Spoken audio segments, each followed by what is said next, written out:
ምን አገኘህና ነው የምታለቅሰው? ነብዩ አለይሂ ሰላቱ ወሰላም ላንተ በመልካም አልመሰከሩልህንም ወይ አለው። ሰሃቦቹ ረሱልን አለይሂ ሰላቱ ወሰላም በሙሉ አይናቸው አይተዋቸው አውቁም። ለዚህ እኮ ነው ዐምር ብን አልዓስ ተአረሞት ያለ ወደ ግድግዳ ፊቱን አዙሮ ስቅስቅ ብሎ ያለቅስ ነበር። ልጁ አብደላህ ብን ዐምር ምነው አባቴ ምን አገኘህና ነው የምታለቅሰው?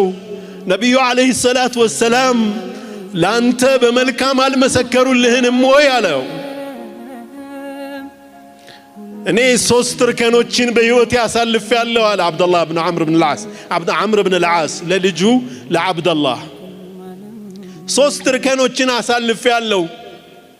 በዚች ዱንያ ላይ በዚች ምድር ላይ እንደ ሙሐመድ የምጠላው ሰው አልነበረኝም።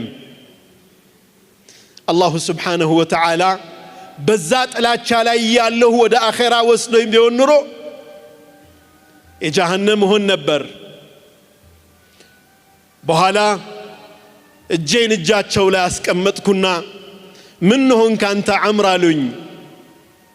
ያ ረሱላላህ ሰለላሁ ዐለይሂ ወሰለም ቃል ልገባ እፈልጋለሁ አላቸው።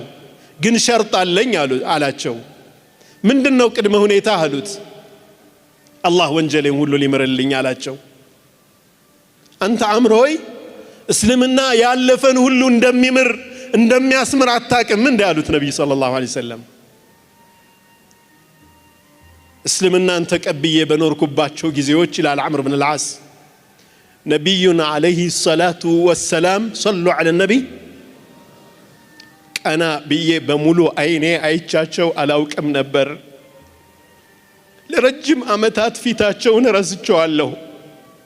አሁን መልካቸውን ወስፍልኝ ግለጽልኝ ብትሉኝ እኮ አልችልም መግለጽ። በሙሉ አይኔ ከአክብሮቴ የመነጫ አይቻቸው አላውቅም።